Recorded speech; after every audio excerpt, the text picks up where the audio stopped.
بسم الله الرحمن الرحيم. بسم الله الرحمن الرحيم. السلام عليكم ورحمة الله وبركاته. الحمد لله رب العالمين، والصلاة والسلام على أشرف الأنبياء والمرسلين. أشهد أن لا إله إلا الله وحده لا شريك له، وأشهد أن محمدا عبده ورسوله لا نبي بعده. اللهم صل على محمد وعلى آله وأصحابه ومن تبعه بإحسان إلى يوم الدين. رب اشرح لي صدري ويسر لي أمري واحلل عقدة من لساني يفقهوا قولي. اللهم اجعل القرآن ربيع قلوبنا ونور صدورنا وجلاء أحزاننا وذهاب همومنا وغمومنا. Sidang jamaah salat subuh di Masjid Al-Kautsar yang dimuliakan oleh Allah Subhanahu wa taala. Alhamdulillah, mari kita senantiasa bersyukur kepada Allah Subhanahu wa taala atas nikmat yang begitu banyak yang Allah anugerahkan kepada kita. Allah turunkan hujan dan alhamdulillah Allah tenangkan hujan itu, Allah tenangkan air itu sehingga tidak mengalir membawa kayu dan sebagainya ya. Allah izinkan kita untuk melangkahkan kaki di tempat ini dan semuanya Masya Allah, dalam rangka mudah-mudahan di dalam niat kita adalah semakin mengukuhkan kehambaan kita di hadapannya, dan mudah-mudahan ibadah yang kita lakukan ini diterima oleh Allah Subhanahu wa taala. Kemudian salam dan salawat terhaturkan kepada junjungan Nabi besar kita Muhammad sallallahu alaihi wasallam, suri tauladan bagi kita dalam segala hal. Dan mudah-mudahan kita dipertemukan oleh Allah. Ya, Allah mempertemukan kita dengan Rasulullah sallallahu alaihi wasallam. Saudara-saudaraku yang dimuliakan oleh Allah, izinkan kami untuk mengajak kita semua merenungi 3 ayat di dalam surah Al-Hasyr. Bukan saja berkenaan sebenarnya dengan momentum pergantian tahun, meskipun faktanya kita sudah mengawali 10 hari lah berlalu di kalender baru. Dan saya yakinlah semua teman-teman sudah mengganti kalendernya yang lama ya. Kalau masih ada kalender 2025 berarti ada kesan yang susah untuk dilupakan gitu ya. Belum bisa move on ya.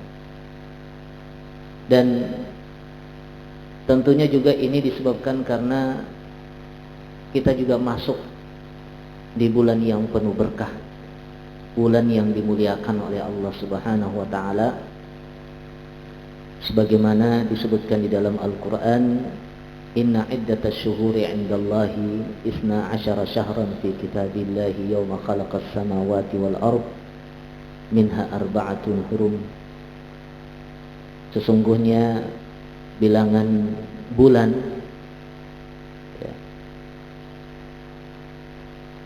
itu ada 12 bulan di sisi Allah Subhanahu wa taala di hari di mana Allah menciptakan langit dan bumi, dan di antaranya 4 bulan itu hurum. Hurum diambil dari kata haram. Haram itu artinya melarang sesuatu untuk melakukan ya. Disebabkan karena biasanya ya karena di tempat itu atau di waktu itu dispesialkan ya. Sama seperti kalau kita berada di satu tempat yang sangat spesial, maka pasti di situ banyak larangan ya. Nggak boleh coret-coret, nggak boleh bawa makanan ya kan, nggak boleh bermalam di situ ya. Kenapa? Karena dimuliakan. Dan biasanya orang yang mulia itu ya memang banyak batasan-batasannya, banyak protokolernya gitu ya. Tidak boleh ini, tidak boleh itu ya. bukan dalam rangka dibatasi sebenarnya, tetapi karena kedudukannya yang mulia. Nah, begitu juga dengan 4 bulan dari 12 bulan yang Allah tetapkan sebagai aktivitas kita dalam beribadah, aktivitas kita dalam bermuamalah. Makanya para sahabat bertanya tentang perjalanan bulan, ya. Kenapa itu bulan muncul kecil, kemudian tiba-tiba bulat, sempurna, kemudian mengecil lagi, ya. Kemudian diabadikan oleh Allah di dalam Al-Quran, yas'alunaka anil ahillah, ya. Mereka bertanya tentang hilal. Qul hiya mawaqitu linnasi wal hajj.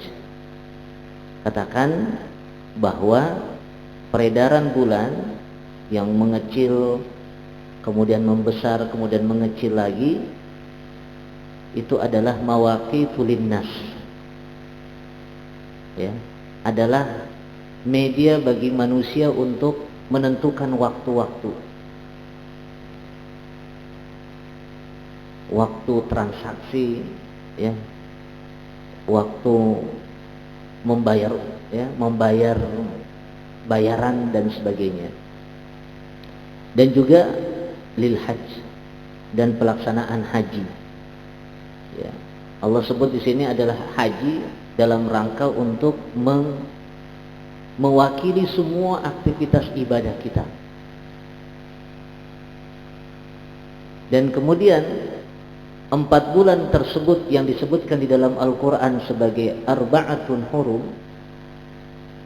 dijelaskan oleh baginda Rasulullah sallallahu alaihi wasallam dari hadis Abi Bakrah radhiyallahu anhu, qala Rasulullah sallallahu alaihi wasallam, ya, ayatnya hadisnya agak panjang.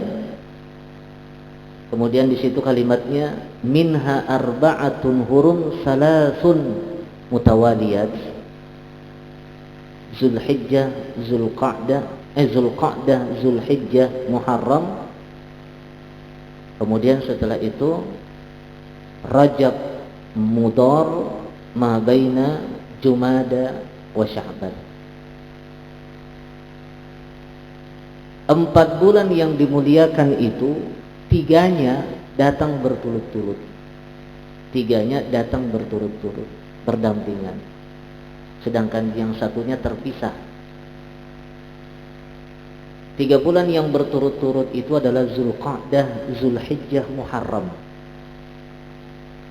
Bulan 11, bulan ke-12, dan bulan 1. Adapun yang terpisah itu adalah Rajab Mudhar. Rasulullah menyebutnya sebagai Rajab Mudhar. Kenapa dikaitkan dengan Mudhar? Karena Bani Qabilah Mudhar itu sangat mengagungkan Rajab, ya, sangat mengagungkan Rajab. Di antara bulan-bulan yang lain, Qabilah Mudhar itu sangat mengagungkannya. Ia menjadikan sebagai patokan aktivitas, sampai ketika mereka punya dendam terhadap kabilah lain, ya, kalau masuk bulan Rajab, mereka terpaksa menghentikan semua aktivitas balas dendamnya. Dia letakkan semua senjatanya, dia tenangkan diri mereka, tidak melakukan aktivitas kalau sudah masuk bulan Rajab. Sehingga di zaman jahiliyah, kalau dengar kata Rajab, maka yang terpikirkan adalah kabilah Mudhar yang sangat menspesialkan bulan tersebut. Makanya ada yang membaca Rajab itu mamnu minas sorfi. Jadi kalau dia kena huruf, karena ini kan ismun, kata benda, sedangkan kata benda itu yang mempengaruhi kan ada beberapa huruf.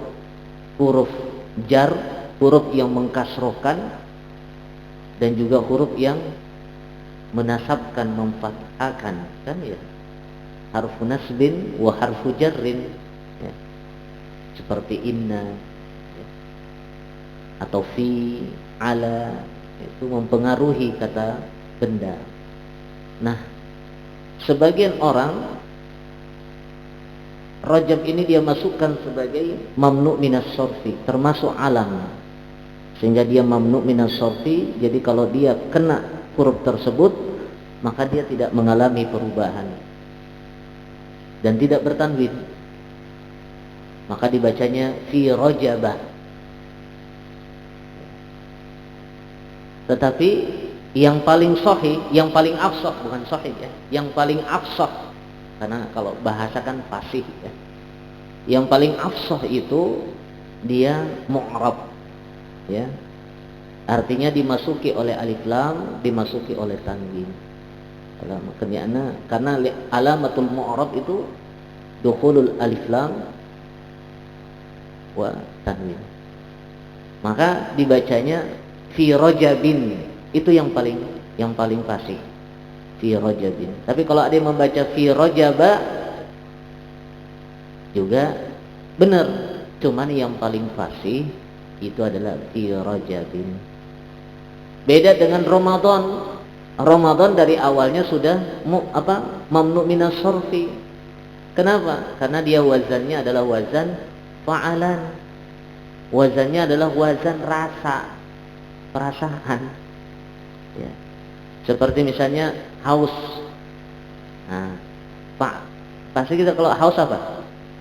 Atosyan. Maka kita nggak bilang atosyanun, tetapi atosyanu. Nggak boleh bilang atosyanun bertanwin, karena dia mamnu' minas sorfi. Sya'ban, syaba'an, apa itu syaba'an? Syaba'an ya. Apa syaba'an? Sabi'tuan. Nah, sabi' apa ya? Kenyang ya. Begitu juga syaba'anun, syaba'ana, ya, syaba'anu, syaba'an. Karena wazannya adalah wazan fa'ala. Maka Ramadan, Ramadanu, bukan Ramadanun. Tak boleh bertanwin Ramadanun, ya.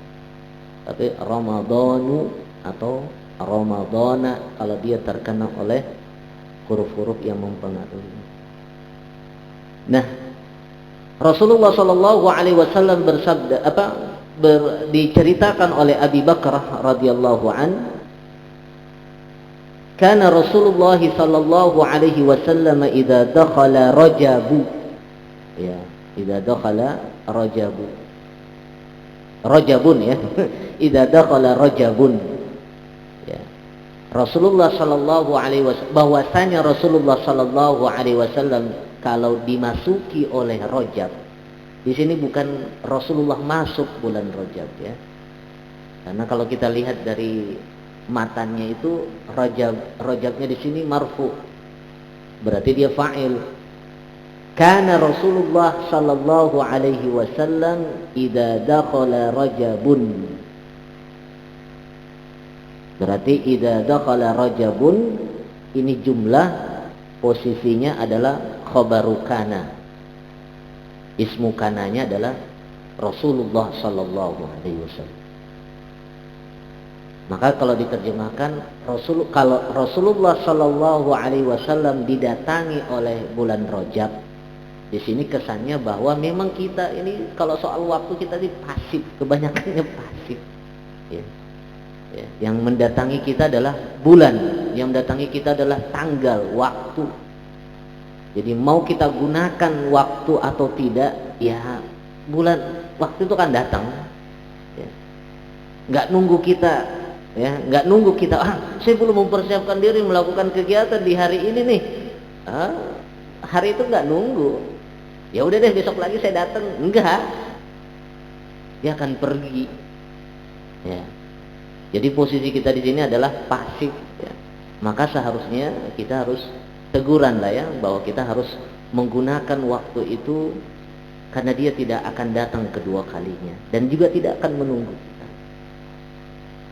Karena Rasulullah sallallahu alaihi wasallam idza dakhala Rajabun qala, beliau berdoa, Allahumma barik lana fi Rajabin wa Sya'bana wa ballighna Ramadana. Ya.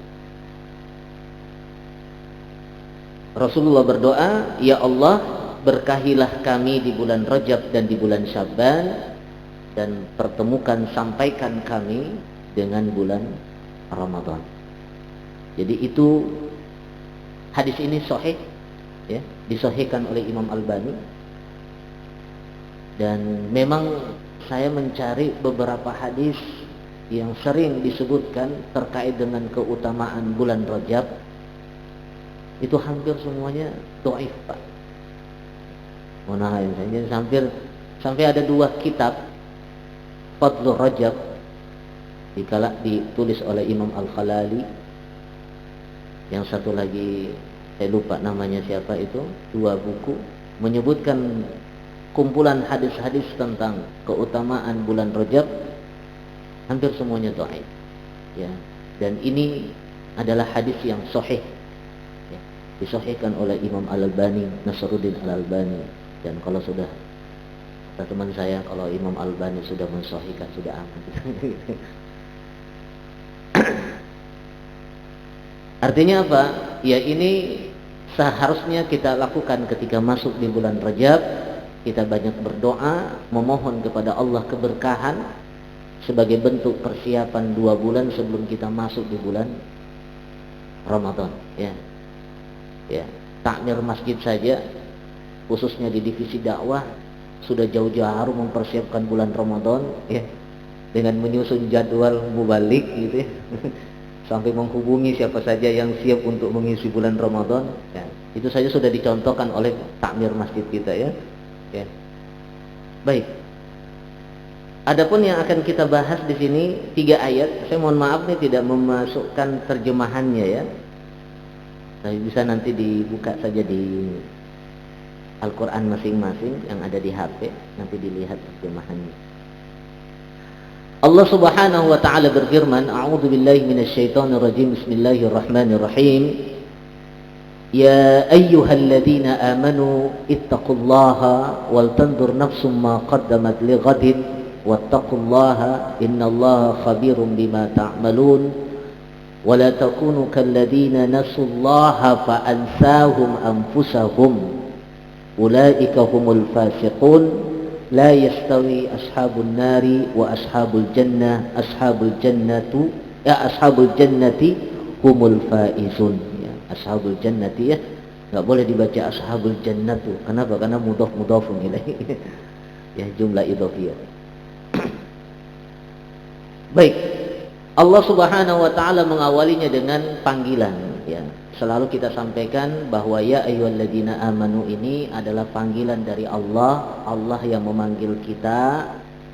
Sehingga memang ketika kita membaca Al-Quran itu kita nggak sendiri, gitu, ya.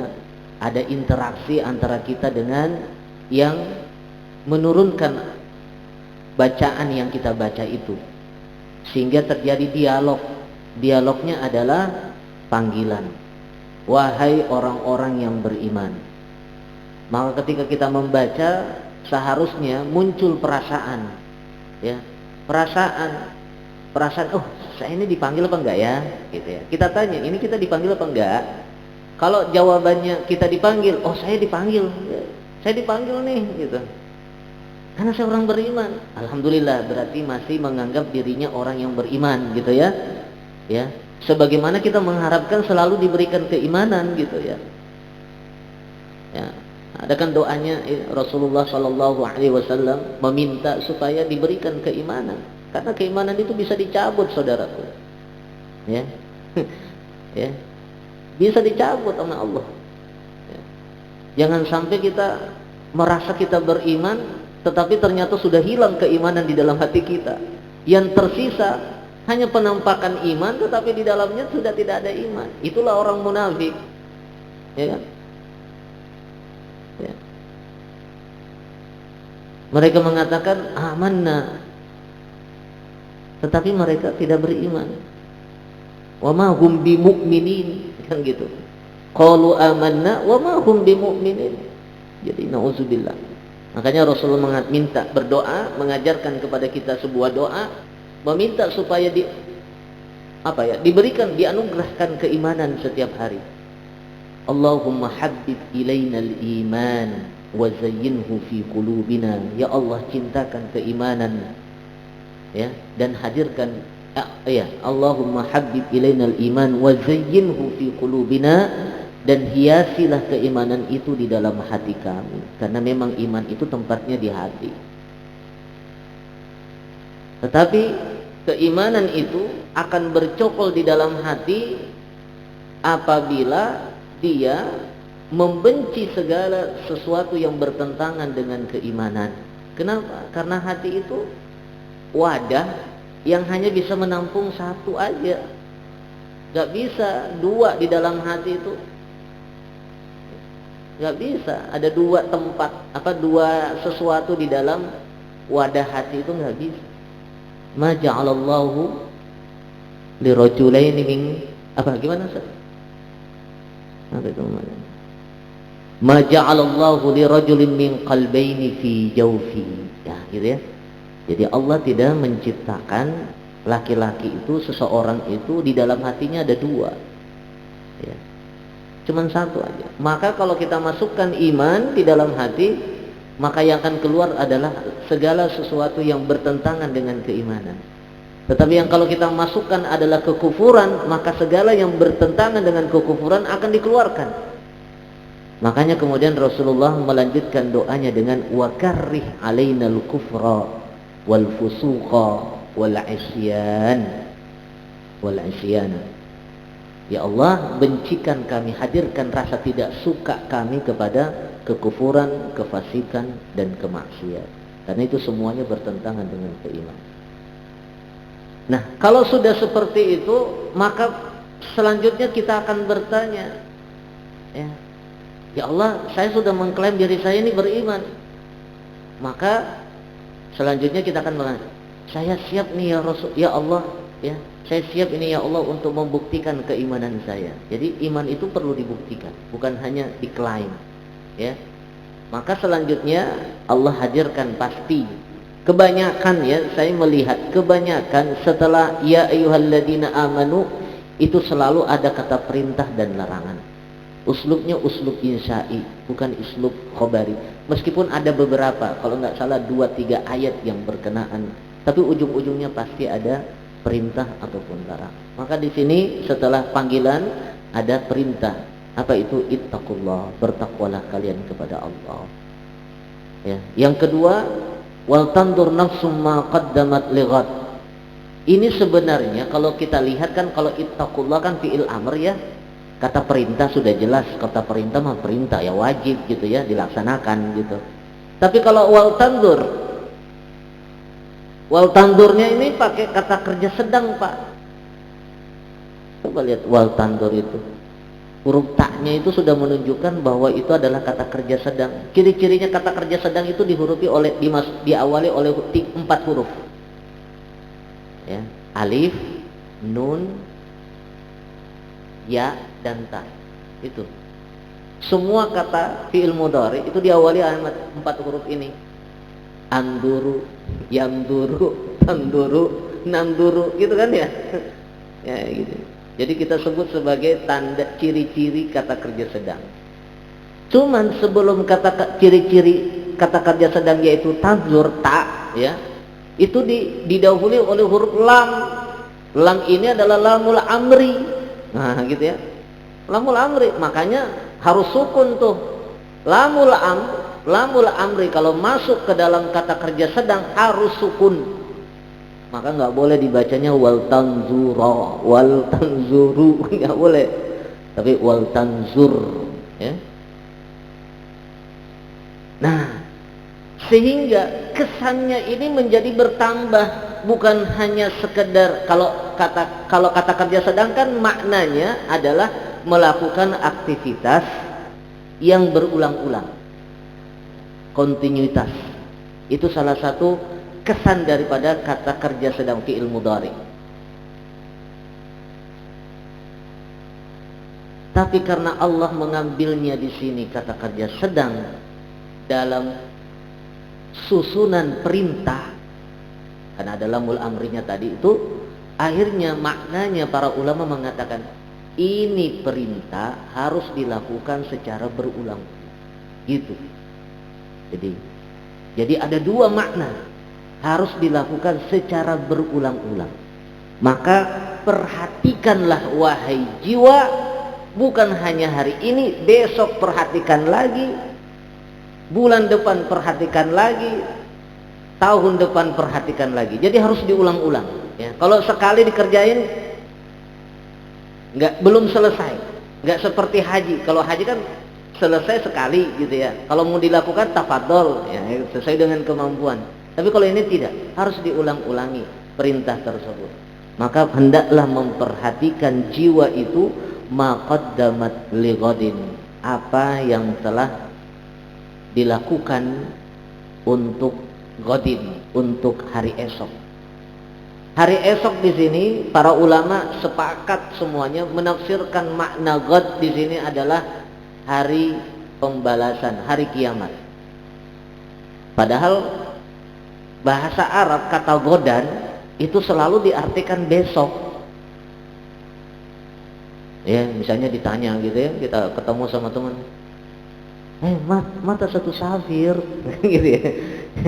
Mata satu safir, kapan kamu pergi? Kapan mau pergi? Gitu kan, pakai saufa ya, huruf saufa. Mata satu safir, kapan kamu akan pergi berangkat? Ana usafir insyaallah gadan, kan gitu. Saya akan berangkat insyaallah besok, gitu ya. Nah pertanyaannya, kenapa Allah menghadirkan kiamat dengan kata besok di ayat ini? Di sini Imam Asy-Syamakhsyari ya, menyebutkan di dalam tafsir beliau mengatakan Allah menghadirkan kiamat seperti esok itu karena rata-rata orang banyak menyamakan esok seperti hari kiamat katanya. Coba, kadang-kadang kita itu yang namanya besok pagi itu kita selalu pikirin nggak? Nggak kita pikirin, kenapa? Karena pasti terjadi gitu ya. Kalau sudah malam pasti besok. Kalau sudah malam, pagi itu sudah besok. Sehingga kadang-kadang kita acuh karena sesuatu sudah pasti gitu. Nah begitu juga dengan hari kiamat. Kiamat adalah sesuatu yang pasti, meskipun belum terjadi ya. Yang kedua, manusia itu karena sudah pasti dan sudah sering mengalami besok, kadang-kadang tidak diperhatikan, diabaikan. Kita kadang-kadang ngabaiin gitu ya, besok juga, entar besok aja dah, entar besok aja dah. Sehingga itu juga yang manusia lakukan terhadap hari kiamat. Padahal faktanya nggak ada yang pernah bilang begitu kan ya. Entar kiamat aja lah nanti. Ayo sholat, entar aja lah, nanti kiamat aja. Padahal kiamat kan nggak ada sholat lagi kan. Fala shaddaqa wala sholat, tidak ada sedekah, tidak ada sholat. Nah artinya apa? Jangan sampai dengan biasanya kita karena kita menganggap biasa itu esok sudah pasti datang, lalu kita mengabaikan, lalu kita abaikan juga hari kiamat, lalu kita tidak mempersiapkan sesuatu untuk hari kiamat kita. Nah gitu. Itu maknanya. Jadi disentuhnya di situ. Karena kalau untuk menjelaskan wal tandur nafsum ma qaddamat liyaumil akhirah gitu ya, akhirnya jadi kurang, kesannya itu kurang melekat, kurang familiar, kurang tersentuh. Kenapa? Karena untuk menjabarkan hari kiamat itu terlalu jauh gitu. Padahal sifat-sifatnya ada pada hari esok. Kemudian Allah lanjutkan wattaqullah, dan bertakwalah kalian kepada Allah ya. Di sini dua kali Allah mengulangi wattaqullah, ittaqullah.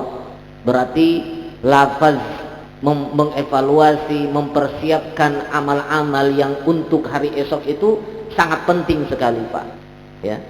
Karena diakhiri dengan kalimat taqwa, ittaqullah ya.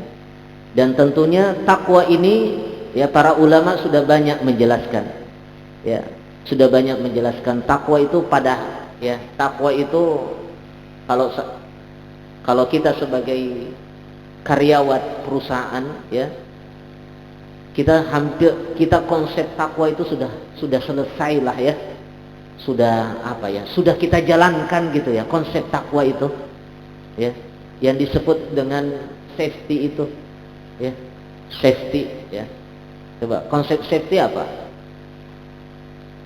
Hati-hati ya, hati-hati ya Pak ya. K2 apa? K sampai ada ininya tuh, penghargaannya juga ya. Yang penting tingkat keselamatan lah, keselamatan kerja. P, nah P. Ya, yang penting tentang keselamatan kerja lah. Keselamatan kerja itu kan dibangun berdasarkan pengetahuan bahwa ada resiko yang bisa saja kita dapatkan, kita alami, sehingga dia berusaha untuk memitigasi gitu ya, meminimalisir atau melakukan pencegahan dari resiko yang terjadi tersebut. Jadi adanya kesadaran, pertama kesadaran, dia tahu ya bahwa di situ ada resiko, lalu dia mengambil langkah-langkah untuk meminimalisir resiko tersebut. Ya sama, takwa juga begitu. Takwa itu adalah kesadaran bahwa kita hidup di dunia ini ya, ketika Allah turunkan kita di dunia ternyata tidak sendirian, ada juga iblis yang sudah dari dulu sudah menabuh genderang perang gitu ya. Ya, buktinya dengan memperdayakan bapak kita Nabi Adam kan gitu, sampai dikeluarkan dari surga gitu loh ya. Nah, ketika diturun dia sudah mengatakan bahwa saya la'atiyannahum min baini aidi wa min khalfi wa an yaminihim wa an shama'ilihim ya, wa la tajidu aktsarahum syakirin gitu ya.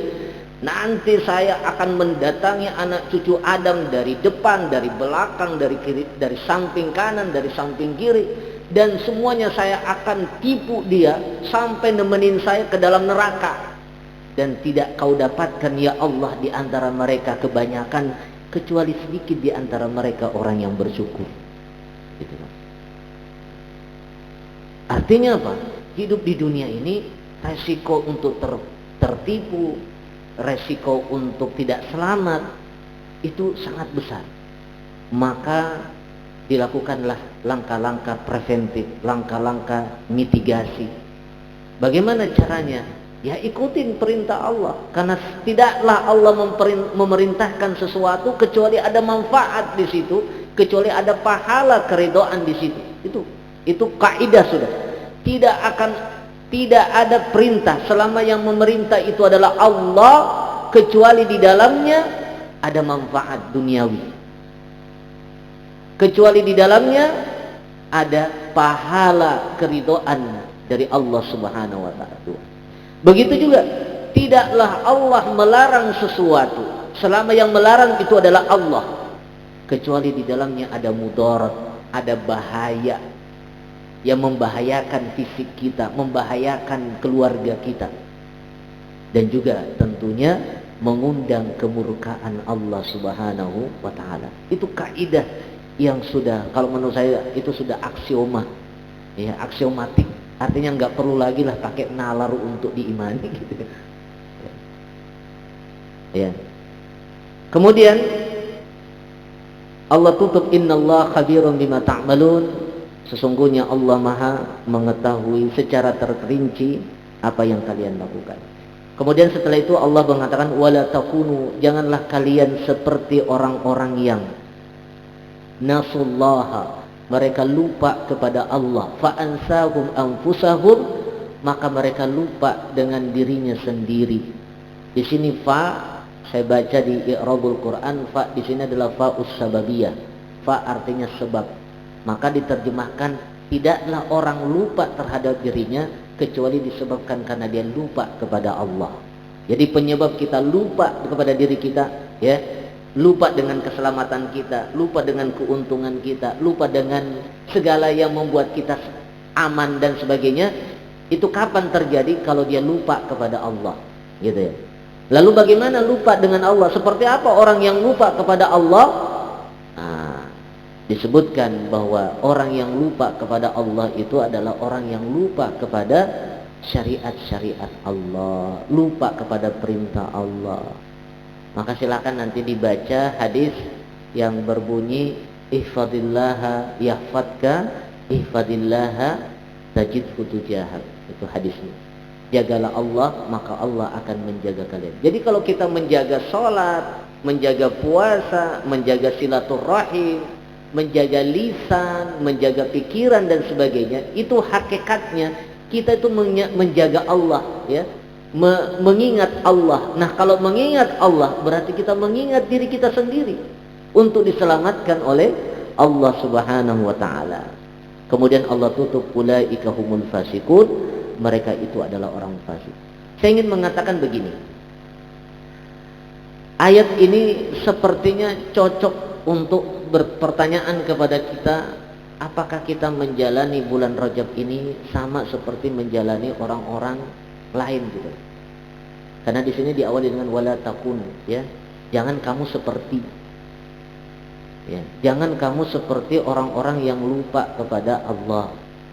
Janganlah kamu seperti orang-orang yang menjalani bulan Rajab, bulan Sya'ban, ya, dengan tidak melakukan seperti yang dipesankan oleh Allah dan Rasulnya. Nah gitu ya. Jadi kalau Rasulullah mengingatkan kita dengan doa, kalau masuk bulan Rajab beliau berdoa, Allahumma barik lana fi Rajabin wa Sya'bana, maka seharusnya kita juga melakukan itu, supaya kita tidak sama seperti orang yang lupa kepada Allah gitu. Maka gaya hidup kita di bulan Rajab ini udah berbeda. Dan dari hadis tersebut menunjukkan bahwa 2 bulan ini adalah bulan persiapan menghadapi Ramadan. Maka ayo mari kita melakukan amal-amal yang mengundang keberkahan. Nah, akhirnya kita mau tidak mau mencari makna. Ya, ini saya carikan hadis, mana hadisnya ya?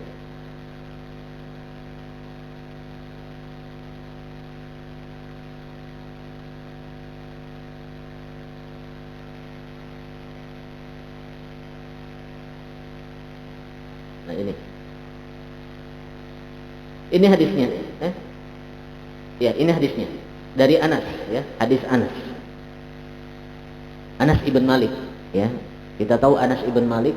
Anas bin Malik ini orang kaya, Pak. Ya. Beliau ini pelayannya baginda Rasulullah. Datang ibunya ke baginda Rasulullah, namanya Ummu Sulaim. Ya Rasulullah, ini anak saya. Saya mau tak jadikan anak saya jadi pelayanmu,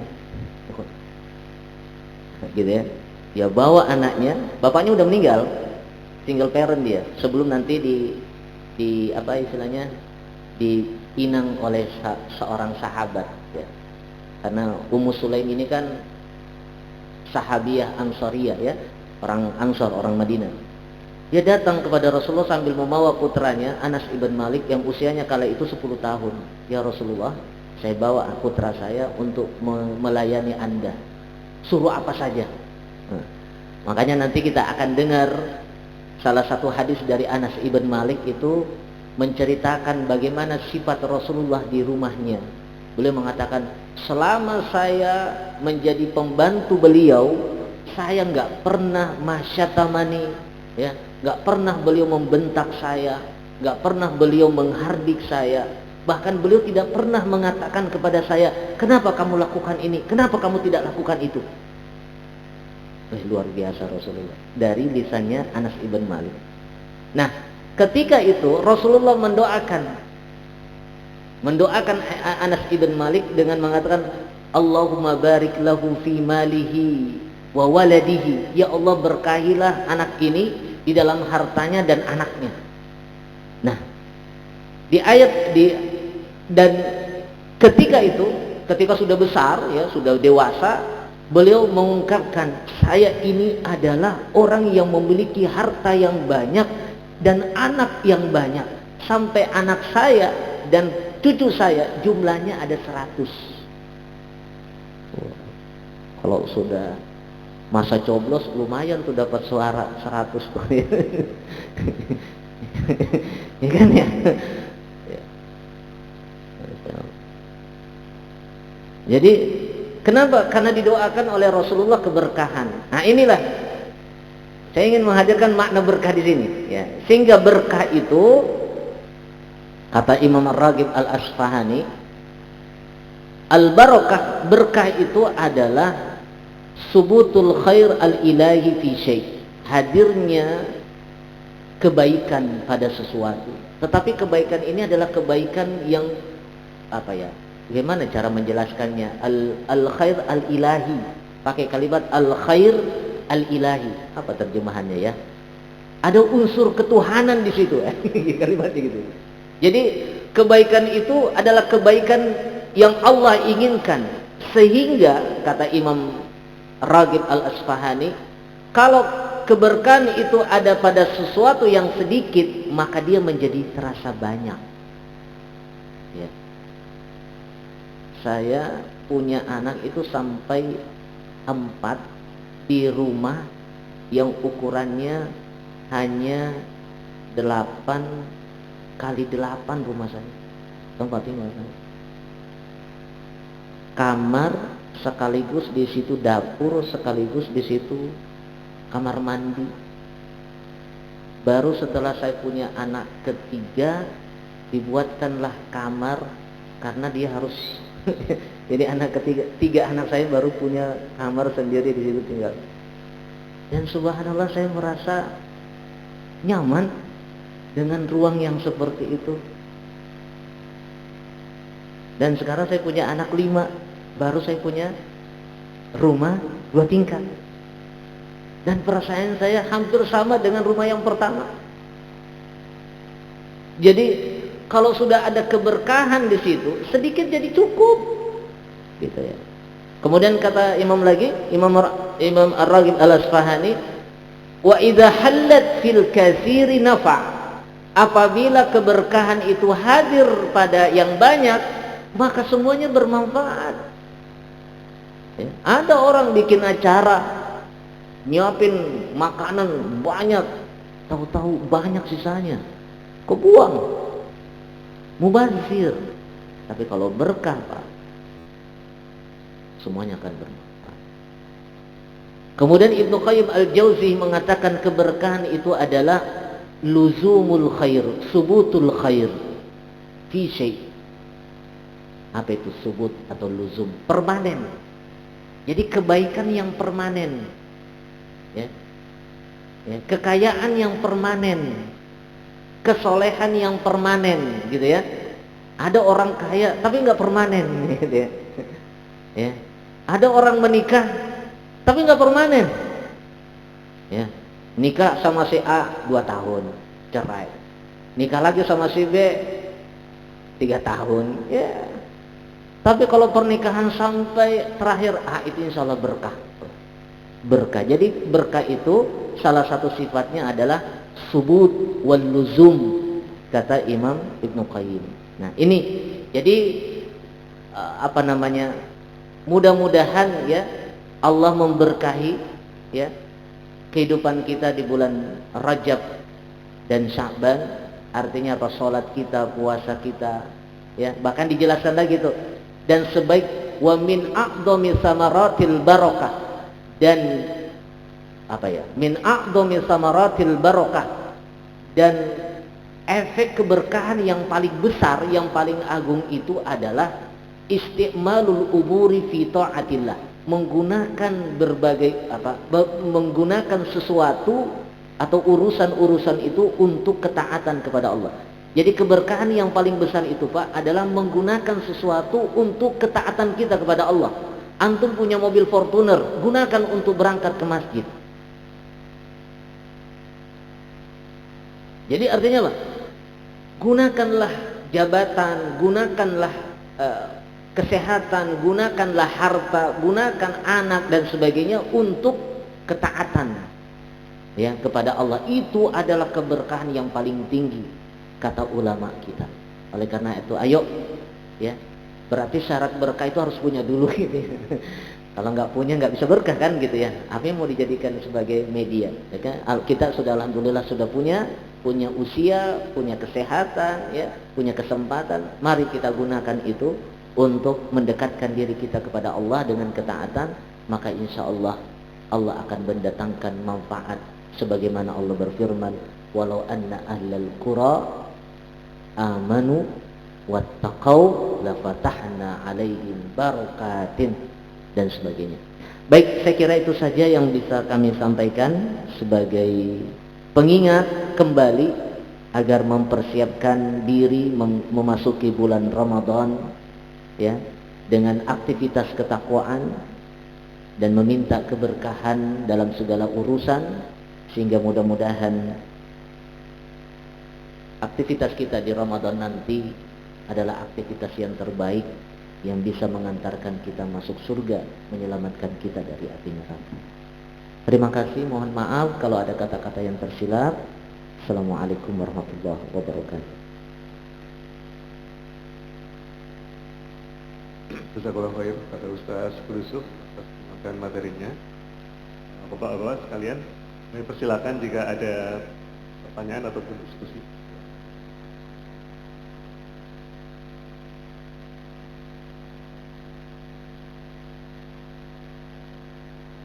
Yuk, silakan Pak.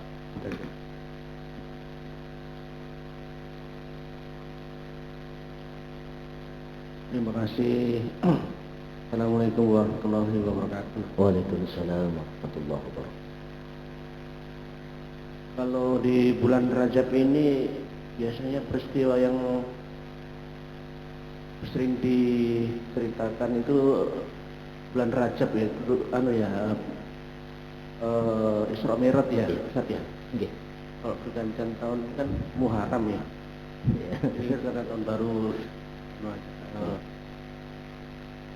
Itu di surat Al-Isra itu Ustaz, subhanalladzi asra bi'amdihi laila minal masjidil haram minal masjidil aqsa alladzi barakna hawlahu linuriyahu min ayatina innahu huwas samiul alim. Ya. Innahu samiul basir. Itu peristiwa Isra Mi'rajnya Nabi Muhammad pada malam hari, yaitu dari Masjidil Haram ke Masjidil Aqsa, yang kami berkahi sekelilingnya agar kami perlihatkan kepadanya sebagian dari tanda kebesaran kami. Sesungguhnya Dia Maha mendengar, Maha melihat. Ini di dalam Al-Quran ini cuma dijelaskan perjalanan dari Masjidil Haram ke Masjidil Aqsa ya. Okay. Padahal kalau ustaz-ustaz ceramah itu malah sampai ke Sidratul Muntaha. Yeah. Akhirnya Nabi Muhammad menerima perintah sholat. Yeah. Kemudian ayat yang selanjutnya itu kok tidak ada penjelasan mengenai detailnya perjalanan ini, Ustaz, sampai ke Sidratul Muntaha, sampai menerima perintah sholat ini. Malah di sambungannya itu malah cerita tentang Nabi Musa, Nabi Yunus dan sebagainya. Jadi kok tidak sedetail ini, padahal perintah sholat yang wajib kita laksanakan itu, Ustaz. Mohon penjelasannya. Terima kasih. Assalamualaikum warahmatullahi wabarakatuh. Ya, baik. Bagus ya, terima kasih. Pertanyaannya bagus sekali. Jadi kita sebagai kaum muslimin yang menjadikan petunjuk keselamatan, menjadi penuntun dalam beramal di dunia itu adalah Al-Quran dan As-Sunnah. Itu sudah aksiomatik juga ya. Dan tidak bisa kita pisahkan antara Al-Quran dan As-Sunnah, sebagaimana Allah tidak memisahkan antara Al-Quran dan As-Sunnah di dalam surah Ar-Rahman. Coba kita baca surah Ar-Rahman pembukaan itu. Ar-Rahman 'allamal Qur'an. Terus khalaqal insan. Terus 'allamahul bayan. Nah gitu ya. Jadi Ar-Rahman, Allah pilih kata Rahman untuk menunjukkan kasih sayangnya, nikmatnya. Dan nikmat yang terbesar itu adalah Al-Quran. Baru setelah itu penciptaan manusia, baru setelah itu penjelasan untuk Al-Quran. Dan penjelasan Al-Quran itu adalah hadis, sunnah Nabi. Dan itu semakin ditegaskan oleh baginda Rasulullah di dalam hadisnya, ya, dengan wasiatnya, lan tadillu ma tamassaktum bihima taraktum fi amrayni lan tadillu ma tamassaktum bihima. Aku tinggalkan kalian dua perkara, kalau kalian pegang itu kalian tidak akan tersesat. Kitabullahi wa sunnata rasulihi, kitabnya Allah dan sunnahnya baginda Rasulullah sallallahu alaihi wasallam. Kalau saja Rasulullah memerintahkan kita untuk mengikuti tradisinya para sahabat, mengikuti apa yang dilakukan oleh para sahabat, padahal mereka tidak nabi, mereka bukan rasul, ya, maka mengikuti sunnah Rasulullah jauh lebih penting dan lebih utama. Ya, sebagaimana Rasulullah bersabda, "Alaikum bisunnati wa sunnata khulafa'ir rasyidin min ba'di, 'addu 'alaihi bin nawajiz." Ya. Hendaklah kalian mengikuti sunnahku dan mengikuti sunnah khulafa pengganti di belakangku yang rasyidin, yang mendapatkan petunjuk. Kemudian para ulama menjelaskan bahwa penggantinya Rasulullah itu ada 5: Abu Bakar, Umar, Utsman, Ali, kemudian Umar bin Abdul Aziz. Itu khalifah ar-rasyidin. Jadi mengikuti apa yang dilakukan oleh orang setelah baginda Rasulullah itu diperintahkan, maka mengikuti apa yang dilakukan oleh Rasulullah jauh lebih penting untuk dilaksanakan. Kenapa? Karena apa yang dilakukan oleh Rasulullah itu adalah bentuk penjelasan dari apa yang disampaikan oleh Allah di dalam Al-Quran. Sebagaimana apa yang dilakukan oleh para sahabat itu adalah bentuk penjelasan apa yang dilakukan oleh Rasulullah Sallallahu Alaihi Wasallam. Jadi kalau kita temukan, tidak kita temukan di dalam Al-Quran apa yang selama ini kita lakukan, itu pasti kita dapatkan di dalam hadis, gitu ya. Jadi memang di dalam Al-Quran tidak disebutkan nih, ya, bagaimana beliau, ya, bertemu naik buraq, gitu ya. Kemudian bertemu dengan para sahabat, para nabi-nabi di tingkatan langit. Enggak juga ada cerita di bawah Rasulullah Sallallahu Alaihi Wasallam menerima sholat, enggak ada. Nah, adapun berkenaan dengan Mi'raj, kalau Isra itu kan perjalanan biasa sebenarnya, ya. Perjalanan orang Arab sudah biasa menggunakan kata asra. Bahkan Rasulullah para ulama menyebutkan kata sariyah untuk ekspedisi yang dikirim Rasulullah di malam hari. Itu menggunakan kata sariyah, perjalanan di malam hari. Artinya udah biasa. Kalau kita mau ke Balikpapan karena pesawat misalnya pagi gitu, kita berangkat dari Bontang pakai bus gitu kan. Nah, itu sebenarnya sudah namanya sariyah, isra.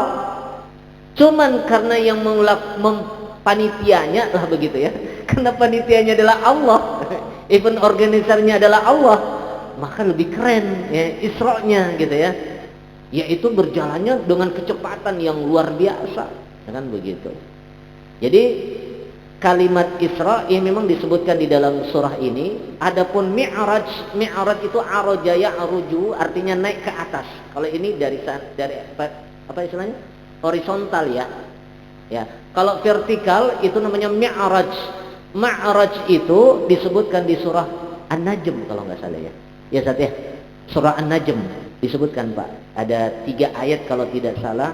Di situ saya tidak hafal ayatnya. Ada 3 itu diceritakan bahwa Rasulullah melihat malaikat Jibril dalam bentuk yang sebenarnya, kemudian dia masuk ke Sidratil Muntaha, naik ke Sidratil Muntaha, itu disebutkan. Nah, adapun penjelasannya nanti ada di dalam Sahih Bukhari berkenaan dengan kisah Isra Mi'raj ataupun juga di bab tentang sholat berkaitan dengan itu. Nah, lalu kenapa Allah Subhanahu wa taala meletakkan setelah subhanalladzi asra bi 'abdihi lailan di ayat yang kedua wa ataina Musal kitaba, kan gitu, ya. Kenapa pembicaraan tentang Nabi Musa? Karena perjuangan Rasulullah Sallallahu Alaihi Wasallam atau perjuangan Nabi Musa itu mirip seperti perjuangan Rasulullah Sallallahu Alaihi Wasallam. Coba, Nabi Musa itu kan diusir, lari dari Mesir ke Madian. Rasulullah juga diusir, keluar dari kota Mekah ke Madinah. Yang kedua, Nabi Musa itu melawan tirani, pemimpin yang zalim, pemerintah yang zalim, Firaun. Begitu juga Rasulullah. Rasulullah itu ya melawan tirani yang ada di kota Mekah. Kemudian yang ketiga, umatnya Nabi Musa itu beragam karakternya. Bahkan Bani Israel ini memang betul-betul karakternya kita lihat sendirilah di Palestina lah begitu. Orang sudah gencatan senjata masih aja dia kan merusak perjanjian. Nah, pertanyaan saya, apakah sama kaumnya Nabi Muhammad seperti Nabi Musa? Ada sedikit, yaitu keragamannya, keragaman karakternya. Ataupun boleh jadi seolah-olah Allah mengatakan, ya Rasulullah, saya ceritakan kamu tentang Nabi Musa karena kaumnya Nabi Musa nanti jadi kaumnya kamu. Karena kan satu-satunya kaum yang masih diizinkan tetap lestari, ya gitu, tetap ada kan cuman kaumnya Nabi Musa. Coba sekarang kaumnya Nabi Lut mana? Gak ada kan ya? Kaumnya Nabi Soleh udah musnah semua. Yang tersisa adalah Bani Israel. Bani Israel sampai sekarang masih ada. Dan itu menjadi kaumnya Nabi Muhammad. Kenapa? Karena Rasulullah diutus untuk seluruh manusia. Berarti Bani Israel juga termasuk mad'unya baginda Rasulullah. Maka yang paling cocok di situ Allah angkat adalah Nabi Musa. Karena semua Bani Israel pasti mengagungkan yang namanya Nabi Musa. Padahal tidak semua nabi yang pernah diutus kepada Bani Israel diagungkan. Bahkan ada yang dibunuh kan ya? Ya. Nabi Isa dibunuh, Zakaria dibunuh, Yahya dibunuh, ya kan? Tetapi kalau Nabi Musa, semuanya bangga dengan Nabi Musa. Karena dia punya cerita yang luar biasa, pengaruh dan jasa menyelamatkan mereka dari Firaun dan mengantarkan mereka bisa selamat menyeberangi laut merah ya, laut merah itu. Jadi seperti itu Pak. Jadi kenapa hadir tiba-tiba di situ kisahnya Nabi Musa nggak dilanjutin perjalanan Isra Mi'raj? Karena itu tadi, pertama kita baca di hadisnya, karena hadis di situ nanti akan berfungsi untuk menjelaskan. Yang kedua karena ada kemiripan dakwah Nabi Musa dengan dakwanya baginda Rasulullah Sallallahu Alaihi Wasallam. Wallahu a'lam. Mungkin itu ya.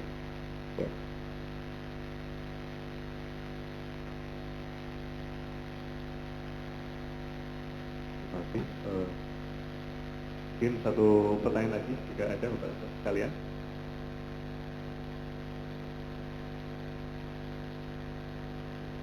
Jika tidak ada, alhamdulillah. Untuk menjadi. Okay. Baik, ikhwati fillah, saudara-saudaraku yang dimuliakan oleh Allah, mari kita berdoa kepada Allah Subhanahu wa taala, memohon agar kita dipanjangkan usia ya, untuk bertemu dengan Ramadan. Dan mudah-mudahan Allah jadikan 2 bulan yang akan kita jalani ini sebagai pengantar dan membantu kita untuk mengoptimalkan ibadah-ibadah yang akan kita setorkan nanti di bulan Ramadan. Ala hadini al-khalifah wa najibna al-batil ijabah natawassal bi suratil Fatihah. A'udzu billahi minasyaitonir rajim. Bismillahirrahmanirrahim. Alhamdulillahi rabbil alamin. Arrahmanir rahim. Maliki yaumiddin. Iyyaka na'budu wa iyyaka nasta'in. Ihdinas siratal mustaqim siratal ladzina an'amta 'alaihim ghairil maghdubi 'alaihim waladdallin. Amin ya rabbal alamin. Hamdan na'imin, hamdan syakirin, hamdan yuwafi ni'amahu wa yukafi mazidah. Ya Rabbana lakal hamdu kama yanbaghi li jalali wajhika wa 'azimi sultanik. Allahumma salli 'ala Muhammadin wa 'ala alihi wa ashabihi ajma'in. Allahumma inna nashhadu bi annaka antallah la ilaha illa antal ahadus samad الذي لم يلد ولم يولد ولم يكن له كفوا أحد. اللهم إنا ظلمنا أنفسنا فإن لم تغفر لنا وترحمنا لنكونن من الخاسرين. اللهم أرنا الحق حقا وارزقنا اتباعه وأرنا الباطل باطلا وارزقنا اجتنابه. اللهم حبب إلينا الإيمان وزينه في قلوبنا وكره علينا الكفر والفسوق والعصيان. اللهم إنا نسألك سلامة في الدين والدنيا والآخرة وعافية في الجسد وزيادة في العلم وبركة في الرزق وتوبة قبل الموت ورحمة عند الموت ومغفرة بعد الموت. اللهم هون علينا في سكرات الموت والنجاة من النار والعفو عند الحساب. اللهم بارك لنا في رجب وشعبان وبلغنا رمضان. ربنا آتنا في الدنيا حسنة وفي الآخرة حسنة وقنا عذاب النار. سبحانك رب العزة عما يصفون وسلام على المرسلين والحمد لله رب العالمين.